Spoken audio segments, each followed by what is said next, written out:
అండి ఈరోజు నా బ్రేక్ఫాస్ట్ ఏంటంటే ఓవర్నైట్ ఓట్స్ అండి. నైటే నేను పాలల్లో 2 స్పూన్స్ ఓట్స్ వేసుకొని బాదం, అలాగే ఖర్జూరం, వాల్నట్, అలాగే బ్లాక్ రైస్, కిస్మిస్, బూడిద గుమ్మడికాయ గింజలు ఇవన్నీ వేసుకొని నైట్ అంతా నానబెట్టుకొని మార్నింగ్ నేను ఇలా ఫ్రూట్ యాడ్ చేసుకొని ఈ విధంగా ఇలాగే తినేయచ్చు, లేదా బ్లెండర్లో వేసుకొని మిక్సీ చేసుకొని తాగేయచ్చు అనమాట. ఈజీగా ఉంటుంది కాబట్టి నేనైతే బ్లెండర్లో వేసుకొని తాగేసాను. ఎవరైనా జర్నీస్కి మనకి హెల్తీగా బ్రేక్ఫాస్ట్ పట్టుకుని వెళ్ళాలి అనుకున్నప్పుడు ఈ విధంగా బాక్స్లో వేసుకొని పట్టుకుని వెళ్ళిపోయి ఇంకా ఈజీగా తినేయచ్చు అనమాట. అలా కూడా బాగుంటుంది, ఇలా బ్లెండర్లో వేసుకొని తాగితే కూడా బాగుంటుంది.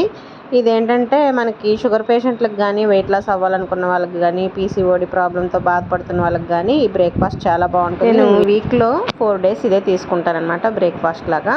మనకి ఇందులో ఉన్న ఇవన్నీ కూడా స్వీట్ అయితే మనకు సరిపోతుంది. నాకులా కొద్దిగా స్వీట్ ఎక్కువ కావాలనుకున్న వాళ్ళు ఒక 1/2 టీ స్పూన్ ఇలా ఈ విధంగా తేనె మిక్స్ చేసుకొని